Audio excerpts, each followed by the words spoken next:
Hello दोस्तों, आप सभी का स्टडी विद कॉन्सेप्ट चैनल पर बहुत बहुत स्वागत है। और दोस्तों, आपके लिए आपकी तैयारी को होलिस्टिक करने के लिए हमने एक महा सीरीज़ की शुरुआत की है। ये 1 सितंबर से स्टार्ट हुई है और इसमें हम आपको यूपीएससी के साथ साथ स्टेट पीसीएस की चीज़ें भी इसमें हम करवाएंगे। आपको एक तो होलिस्टिक वे में यूपीएससी की तैयारी और इसके साथ साथ हम स्टेट पीसीएस से रिलेटेड फैक्ट है उनको भी शेयर करेंगे। तो उन्हीं संदर्भ में मध्यकालीन भारत या मिडाइवल हिस्ट्री से आपको ये वीडियो दिया जा रहा है। इस वीडियो में फैक्चुअल इन्फॉर्मेशन और मिडाइवल हिस्ट्री के अंतर्गत जो सल्तनत काल है उसके बारे में अच्छे से चर्चा की गई है। बहुत अच्छे से एक एक चीज़ को अच्छे से समझाया गया है। आपसे निवेदन है कि वीडियो देखें, अंत तक देखें और शेयर करें। यदि इसमें किसी भी प्रकार का आपको कोई डाउट हो तो आप डेफिनेटली उसको ज़रूर पूछें, कमेंट बॉक्स में कमेंट करें। हम कोशिश करेंगे कि आपके उस डाउट को क्लियर करें। दोस्तों, जैसे ही ये टॉपिक खत्म होगा सल्तनत काल का, तो इससे जुड़े हुए प्रीवियस ईयर के क्वेश्चन जो बीसीएस का स्टेट पीसीएस में आए हैं उनको आपके साथ शेयर किया जाएगा, उनको भी सॉल्यूशन आपके साथ करवाया जाएगा ताकि आप जो चीज़ पढ़ी है उसका यूज कर सकें। तो इस तरीके से हम केवल पढ़ने तक ही सीमित नहीं रखेंगे आपको, बल्कि उसका यूज करके आपको प्रैक्टिस भी करवाएंगे एग्जाम हॉल में, ताकि आपका कॉन्फिडेंस अच्छा बढ़ सके। इसलिए दोस्तों, इस वीडियो को अंत तक देखें और इस महा सीरीज में ज़्यादा से ज़्यादा आप जुड़ें। इसमें बहुत सारी चीज़ें आपको कवर की जाएगी जितना हो सके, और बहुत सारी चीज़ें हमने कवर करेंगे इसमें। इसके अलावा दोस्तों, एक हमने निबंध का टॉपिक भी आपको शेयर किया है। आपसे निवेदन है कि उस निबंध के टॉपिक पर आप लिखें, जैसा भी लिखा जाए। कोई भी नया बंदा बिगनर है, कोई कैसा भी है, अगर हिंदी मीडियम का है तो हिंदी में लिखें, इंग्लिश मीडियम का है तो इंग्लिश में लिखें, उसको लिखने की कोशिश करें। कैसा भी आप बिल्कुल ना जज करें, जैसा आप पे लिखान आए वैसा लिखो, क्योंकि जब प्रैक्टिस करोगे, स्टार्टिंग करेंगे, तभी आप में इंप्रूवमेंट होगा। तो उस टॉपिक को आपको जरूर लिखना है और ये टॉपिक आपको टेलीग्राम चैनल में शेयर कर दिया गया है, आप वहाँ से देखकर इसको लिख सकते हैं। आप सभी को बहुत बहुत धन्यवाद। जय हिंद। हेलो दोस्तों, स्टडी विद कॉन्सेप्ट के इस स्टडी प्लेटफॉर्म पर आप सभी का स्वागत है। मध्यकालीन भारतीय इतिहास की इस श्रृंखला में आगे बढ़ते हुए आज हम कुतुबुद्दीन ऐबक और इल्तुतमिश के बारे में देखेंगे। पिछले वीडियो में हम लोगों ने महमूद गजनवी और मोहम्मद गौरी के बारे में काफ़ी अच्छे तरीके से देख लिया था और लगभग इन दोनों टॉपिकों से जितने भी फैक्ट्स आते हैं एग्ज़ामों में, जितने भी क्वेश्चंस पूछे जाते हैं, लगभग यहाँ पर हम लोगों ने पूरा किया है। हालांकि ये तो नहीं कह सकती मैं कि हाँ 100% यहाँ पर कवर हो गया है, 100% ही यहाँ से जो क्वेश्चन बनेंगे एग्ज़ामों में वो कवर हो जाएंगे, ऐसा नहीं है। बट हाँ 90% क्वेश्चन आपके यहाँ से मिल जाएंगे, क्योंकि जितने भी एग्ज़ाम में प्रीवियस ईयर के एग्ज़ामों में जो क्वेश्चन पूछे गए हैं और बाकी इससे रिलेटेड जो अदर फैक्ट्स हैं जहाँ पर मैंने किसी अलग किताबों में पढ़ा है, वो सारी चीज़ें यहाँ पर यूज कर ली गई हैं। तो आप लोग एक बार जाकर के इस वीडियो को देख लीजिए, जिन्होंने भी नहीं देखा है, जो लोग नए जुड़े हुए हैं, क्योंकि काफ़ी इससे हेल्प मिलेगा आप लोगों को। और ऐसे तो आपको समझ में नहीं आएगा कि कहाँ पर क्या चीज़ें लिखी गई हैं। तो आप लोग एक तरफ वीडियो चला लीजिएगा और वीडियो चलाने के बाद से एक तरफ आप कॉपी और पेन लेकर के बैठ जाइए।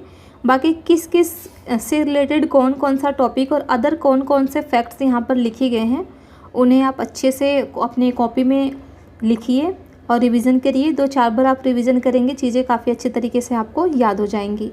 तो प्लीज़ एक बार जाकर के आप लोग वो वीडियो देख लीजिए, ताकि आप लोगों का इन दोनों टॉपिकों से रिलेटेड जो फैक्ट्स है या एग्ज़ामों में इससे रिलेटेड कोई क्वेश्चन बनता है, आपसे पूछा जाता है, तो वो आप लोग आसानी से कर ले जाएं।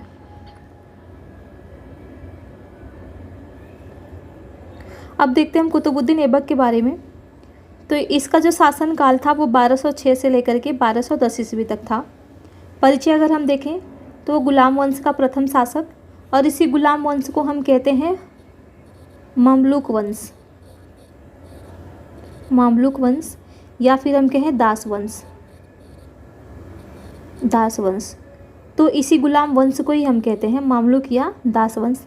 तो एग्ज़ाम में तो एक बार ये पूछ चुका है कि मामलुक वंश से किस शासक का संबंध था, किस दिल्ली सल्तनत के शासक का संबंध था, तो वो था कुतुबुद्दीन ऐबक का। कुतुबुद्दीन ऐबक का जो संबंध था वो तुर्क जनजाति से था।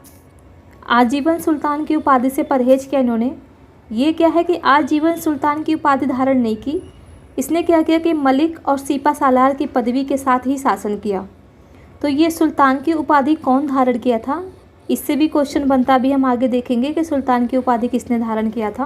तो आपको यहाँ पर ध्यान रखना है कि मलिक और सीपा सलार के पदवी के साथ ही कुतुबुद्दीन ऐबक ने शासन किया था।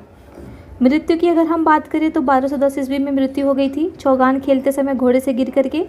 और यहाँ पर एक क्वेश्चन बन सकता है कि शासन के कितने वर्षों के बाद जो है कि चौगान खेलते समय घोड़े से गिर करके कुतुबुद्दीन ऐबक की मृत्यु हो गई थी। तो यहाँ पर आप देख सकते हैं कि ये 1206 है और ये 1210 है। इसका मतलब कि 4 वर्ष के पश्चात ही कुतुबुद्दीन ऐबक की मृत्यु हो गई थी चौगान खेलते समय। प्रारंभिक जीवन को अगर हम देखें तो काजी अजीज कुकी द्वारा दास के रूप में इसे खरीदा गया था कुतुबुद्दीन ऐबक को। और ये जो काजी अजीज कुकी थे ये निशापुर के थे, निशापुर के थे। जब इन्होंने इसे खरीदा ऐबक को तो इन्होंने क्या है कि ऐबक को धनुर्विद्या और घुड़सवारी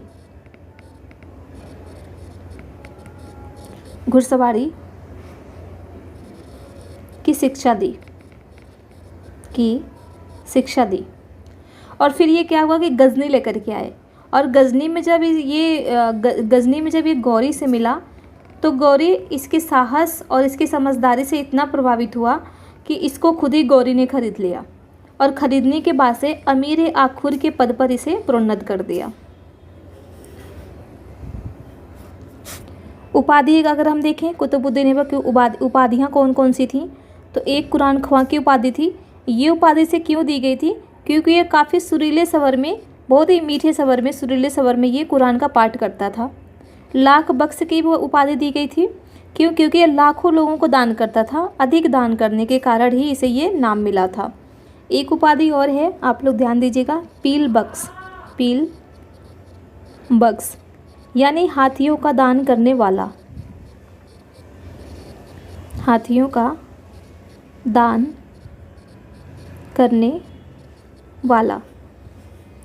दान करने वाला पील बख्श की उपाधि इसी ने ली थी। किसने? तो कुतुबुद्दीन ऐबक ने। महत्वपूर्ण तथ्यों के बारे में अगर हम देखें तो ये राज्याभिषेक कब हुआ था तो जून 1206 ईस्वी में गौरी की मृत्यु के 3 माह पश्चात। ये आप लोग ध्यान रखिएगा, 3 माह पश्चात है, ना कि 3 वर्ष। ठीक है, तो यहाँ से भी क्वेश्चन आपका बन सकता है क्योंकि आप लोगों को पता है कि पीसीएस जो है वो काफ़ी फैक्टों को पूछता है। तो यहाँ पर ध्यान दीजिएगा, 3 माह के बाद जो है कि इसका राज्याभिषेक हुआ था और इसने अपनी राजधानी लाहौर को बनाया था। मुक्ति पत्र इसको किसके थ्रू मिला था तो 1208 ईस्वी में गौरी के उत्तराधिकारी गियासुद्दीन महमूद द्वारा इसे दास्ता से मुक्त किया गया था। तो किसके द्वारा? तो गियासुद्दीन महमूद द्वारा। ये भी आप लोग ध्यान रखिएगा कि किसके द्वारा इसे दास्ता से मुक्त किया गया था। तो वो गियासुद्दीन महमूद थे जिन्होंने इसे दास्ता से मुक्त किया था। और कब किया था ये सन भी इम्पॉर्टेंट है, तो 1208 ईस्वी में। एक चीज़ और ध्यान रखिएगा कि जब गौरी की मृत्यु हुई तो गौरी के प्रतिनिधि के रूप में ऐबक को ही चुना गया था।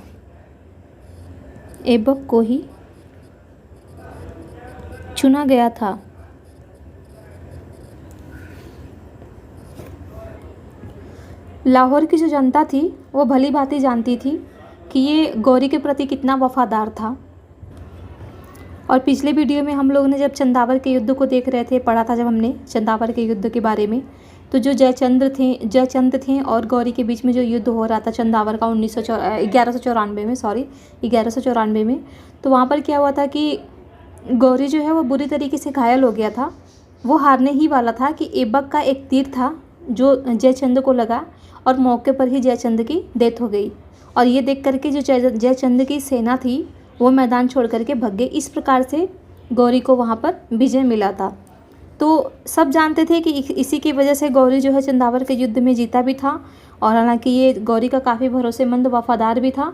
और इसकी वफादारी देख करके ही गौरी ने क्या किया था कि जितने भी क्षेत्रों को उसने विजिट किया था वो सारे क्षेत्रों का कमान इसके ऐबक के हाथों में गौरी सौंप करके चला जाता है और ये शासन करता है। और जब इसकी मृत्यु हो जाती है गौरी की, तो जो वहाँ लाहौर की जो जनता थी वो जानती थी इसके बारे में अच्छे तरीके से, तो उन्होंने इसको निमंत्रण दिया कि एक काम कीजिए कि आप ही शासन कीजिए। तो शासन करने के लिए तो इसने ये तैयार हो गया, बट ये बोला कि ये कभी सुल्तान की उपाधि धारण करके शासन नहीं करेगा। तो यही वजह था कि इसने कभी भी हमेशा वफादार बना रहा, भरोसेमंद था भी, और यही वजह था कि इसने कभी भी सुल्तान की उपाधि धारण नहीं की। ये दास था और उसी में ये खुश था। हालांकि दासता से तो इसको गयासुद्दीन महमूद द्वारा मुक्त भी कर दिया गया था, बट इसने क्या किया कि कभी भी सुल्तान की उपाधि धारण नहीं की और मलिक और सिपा सालार की पदवी के साथ ही इसने जब तक जिया तब तक शासन किया था। निर्माण कार्य अगर हम देखें, निर्माण क्या क्या करवाया था इसने, तो दिल्ली में कुव्वतुल इस्लाम जो है कि ये मस्जिद है, मस्जिद। कभी कभी आपको यहाँ पर देता है कि मदरसा, लेकिन ये मदरसा नहीं है, ये मस्जिद है। फिर कुतुब मीनार का निर्माण करवाया, ये भी दिल्ली में ही है। और अजमेर में 2.5 दिन का झोपड़ा जो था उसका भी निर्माण कुतुबुद्दीन ऐबक ने ही करवाया था। इसके अगर हम दरबारी कवि की बात करें, दरबारी कवि तो वो थे हसन निजामी। और सेनापति की अगर हम बात करें, सेनापति कौन था ऐबक का, तो वो था बख्तियार खिलजी,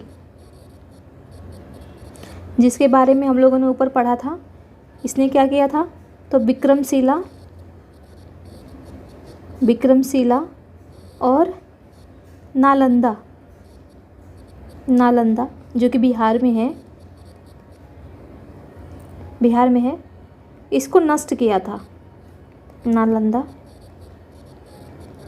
विश्वविद्यालय को नष्ट किया था इसी ने, नष्ट किया था। ये जो है कि बीपीएससी में काफ़ी बार ये रिपीटेड क्वेश्चन है, बहुत बार पूछा है बीपीएससी में ये क्वेश्चन, तो आप लोग इसको ध्यान से देख लीजिएगा। अब देखते हैं इल्तुतमिश के बारे में।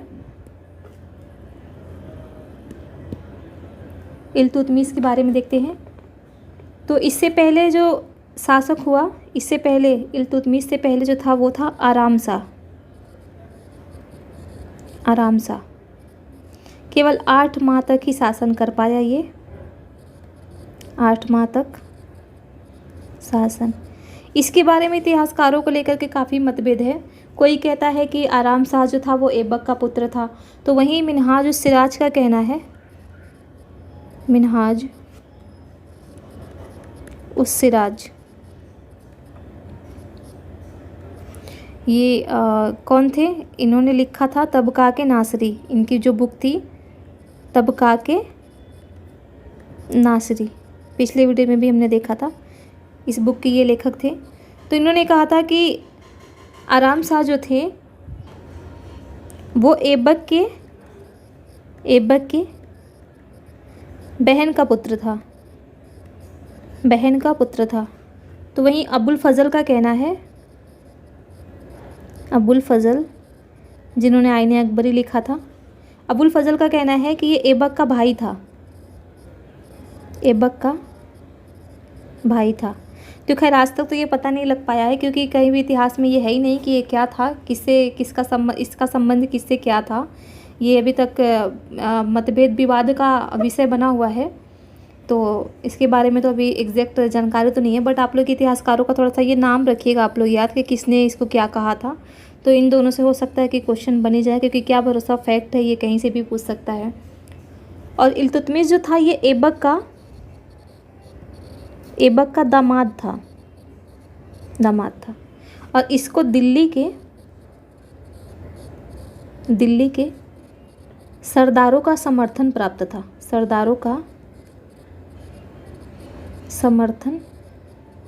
प्राप्त था। इसने क्या किया कि आराम शाह को पराजित करके दिल्ली का शासक बन बैठा, इसने पराजित किया था।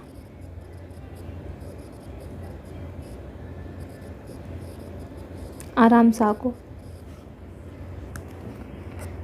इल्तुतमिश का अगर हम परिचय देखें तो ये इल्बरी जनजाति से संबंधित था, और ऐबक को हमने देखा तो वो ऐबक जो है वो तुर्क जनजाति से संबंधित था। तो यहाँ पर आप लोगों को ध्यान देना है कि ऐबक जो था वो तुर्क जनजाति से था और इल्तुतमिश जो था वो इलबरी जनजाति से था। अन्य नाम था इसका गुलामों का गुलाम। इसका एक और नाम था, इसको कहते थे मकबरों का पितामह।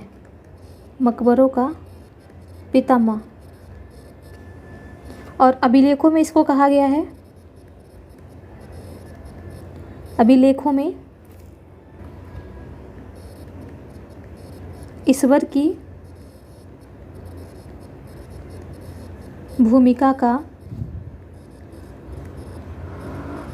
संरक्षक और ईश्वर के सेवकों का सहायक, ये अभिलेखों में कहा गया है इल्तुतमिश के बारे में। कि एक तो कहा गया कि ईश्वर की भूमिका का बहुत ही बड़ा संरक्षक था और दूसरा ये कहा गया है कि ईश्वर के सेवकों का ये सहायक था। और ये शासक बनने से पहले बदायूं का सूबेदार था। तो ये भी ध्यान रखिएगा, कहाँ का सूबेदार था ये, तो बदायूं का था सुल्तान बनने से पूर्व। गौरी के आदेश पर ऐबक द्वारा दास्ता से इसको मुक्त किया गया था। तो यहाँ भी ध्यान देने वाली बात है, कन्फ्यूज़ नहीं होना है कि गौरी के आदेश पर ऐबक द्वारा इसे दास्ता से मुक्त किया गया था। और ऐबक को किसके द्वारा मुक्त किया गया था, तो ऐबक को गौरी के उत्तराधिकारी जो थे गयासुद्दीन महमूद, उसके द्वारा जो है कि दास्ता से मुक्त किया गया था ऐबक को। और ऐबक ने खुद मुक्त किया था गौरी के आदेश पर दास्ता से, किसको, तो वो इल्तुतमिश को। अब सिक्के के बारे में देख लेते हैं। तो सल्तनतकालीन भारत में सर्वप्रथम शुद्ध अरबी के सिक्के जारी करता कौन था, तो वो था इल्तुतमिश। सिक्कों पर टकसाल का नाम लिखवाने की परंपरा का प्रारंभकर्ता भी यही था। टका जो होता था वो चांदी का सिक्का होता था और जीतल जो होता था वो तांबे का होता था। एक बार यूपीएससी में भी ये क्वेश्चन पूछा है, तो टका की जगह इसने तांबे का कर दिया था और जीतल की जगह चांदी का कर दिया था। तो आपको कंफ्यूज नहीं होना है, टका जो है वो चांदी का सिक्का है और जीतल जो है वो तांबे का सिक्का है। और ये जो चांदी का सिक्का होता था, चांदी का एक सिक्का जो होता था वो 175 ग्रेन का होता था। तो ये भी आप लोग याद कर लीजिएगा, क्योंकि स्टेट पीसीएसओ में कोई भरोसा नहीं है कि कब कौन सा क्वेश्चन पूछ ले। क्योंकि उत्तराखंड का जो इस बार पीसीएस का एग्ज़ाम हुआ था 21 का, तो उसमें किसी सिक्के के बारे में पूछा है। अभी वो क्वेश्चन मुझे याद तो नहीं आ रहा है, बट हाँ इतना पता है कि सिक्के के बारे में पूछा है कि कितने ग्रेन का था। तो ये आप लोग थोड़ा सा ध्यान रख लीजिएगा। खलीफा से प्राप्त अधिकार अगर हम देखें तो सुल्तान के पद की स्वीकृति इसको खलीफा से ही मिली थी। और इसीलिए कहा जाता है कि ये इल्तुतमिश जो है कि वैध सुल्तान माना जाता है, क्योंकि ये जो है जिसने ये जो है जो वैधता प्राप्त की थी, ये गौर के किसी शासक से नहीं बल्कि ये खलीफा से डायरेक्ट प्राप्त किया था। तो इसलिए इसको कहते हैं कि ये वैध सुल्तान था। और जब इसने खलीफा से वैधता प्राप्त की तो खलीफा ने क्या किया कि इल्तुतमिश के शासन की पुष्टि उन सारे क्षेत्रों में कर दिया जो उसने विजित किया था। यानी जो इल्तुतमिश ने विजित किया था उन सारे क्षेत्रों में खलीफा ने इसकी वैधता जो है वो वैधता को मान्यता प्राप्त बना दिया। एक चीज़ और ध्यान रखिएगा, सुल्तान की उपाधि धारण करने वाला ये पहला सुल्तान था, दिल्ली सल्तनत का पहला सुल्तान था। और अभी हमने ऊपर देखा कि ऐबक जो था उसने सुल्तान की उपाधि के भी धारण ही नहीं की, बल्कि मलिक और सिपहसालार की पदवी के साथ ही उसने शासन किया था। हालांकि यहाँ पर ये देखिए कि इल्तुतमिश ने यहाँ पर सुल्तान की उपाधि धारण की थी। और इसे दिल्ली सल्तनत का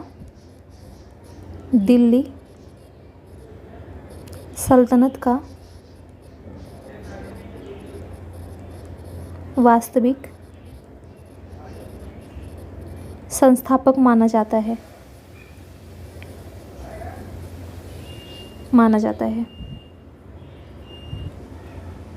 अब इसे दिल्ली का वास्तविक संस्थापक क्यों माना जाता है, तो इसने अपने दूरदर्शिता का परिचय देते हुए भारत की रक्षा की थी। वो कैसे किया था कि इसमें महत्वपूर्ण तथ्य में ये दिया हुआ है कि भारत के उत्तर पश्चिमी सीमा पर चंगेज खां का आगमन जब हुआ था तो इसी के शासनकाल में हुआ था। चंगेज खां के विरुद्ध मंगबरनी को सहायता देने से इल्तुतमिश ने इनकार कर दिया।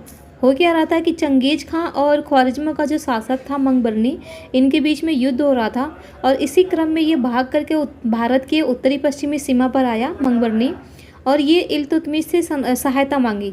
बट इल्तुतमिश ने चंगेज खां के विरुद्ध सहायता करने से इनकार कर दिया और इससे पहले कि क्या कि ये सहायता करे, उससे पहले चंगेज खां ने क्या किया था कि अपने एक दूत को भेज दिया था इल्तुतमिश के दरबार में और ये बोला कि जो है कि आप इसको सहायता ना दें। तो इल्तुतमिश ने क्या किया कि दूरदर्शिता का परिचय देते हुए उसने भाप लिया था कि यदि उसने मंगबरनी को सहायता दिया तो फिर आगे क्या होने वाला है।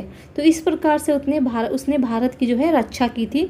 तो इसीलिए इसको कहा जाता है कि दिल्ली सल्तनत का ये वास्तविक शासक था। कुतुब मीनार का निर्माण कार्य भी पूरा बनवाया तो ऐबक ने था, बट जो पूरा किया था वो इसने करवाया था, इल्तुतमिश ने।